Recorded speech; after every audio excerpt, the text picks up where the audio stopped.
Good morning family welcome back to my channel. आज के ना सब्जी बाजार करते करते ब्लगटा शुरू करছি। আর এখানে না মানে এই বোনের কাছে খুব কম দামে সবজি পাওয়া যায়, খুব ভালো সবজি পাওয়া যায়।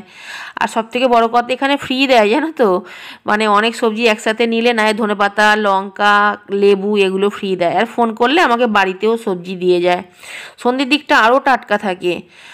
আর দামটাও কিন্তু খুব সাধারণ দাম, মানে খুব হাইফাই দাম নয়। আর এত ভালো ব্যবহার না ওই বোনটার আর কি। যাই হোক, এটা হচ্ছে কিছুক্ষণ পরে।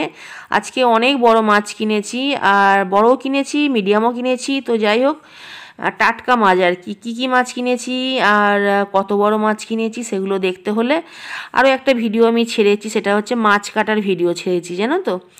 তো মাছ কাটার ভিডিওতে আছে। অ্যাকচুয়ালি আমার না মাছ কাটার ভিডিও দেখতে নিজেরও খুব ভালো লাগে। বড় বড় মাছের পেট থেকে কি বেরোবে সেগুলো দেখার জন্য আমি বসে থাকি।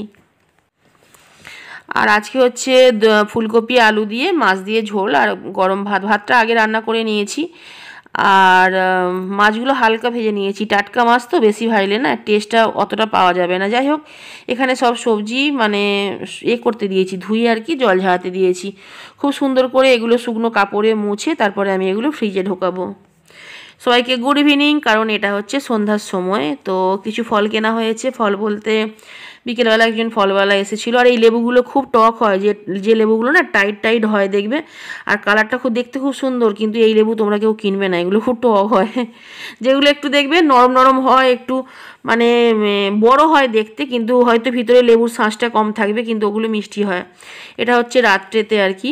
তো আজকে রাত্রে হচ্ছে আমাদের খিচুড়ি আর নতুন আলুর দম বানাচ্ছি। নতুন আলুর দম বলতে কড়াইশুঁটি দিয়ে নতুন আলু দিয়ে খিচুড়ি বানাচ্ছি। টমেটো সব দেওয়া আছে। আর আজকে বেশি সবজি দিইনি খিচুড়িতে। আর আলুর দমটাও কড়াইশুঁটি দিয়ে নতুন আলু দিয়ে গোটা গোটা আলুর দম। আজকে আলুগুলো একদম গুঁড়ো গুঁড়ো পেয়েছি, তো সেই জন্য ভালো লাগে আমার ছোটো আলুর দম খেতে। আজকের মতো বাই গাইস, চলে আসবো নতুন কোনো ব্লগ নিয়ে। Thanks for watching.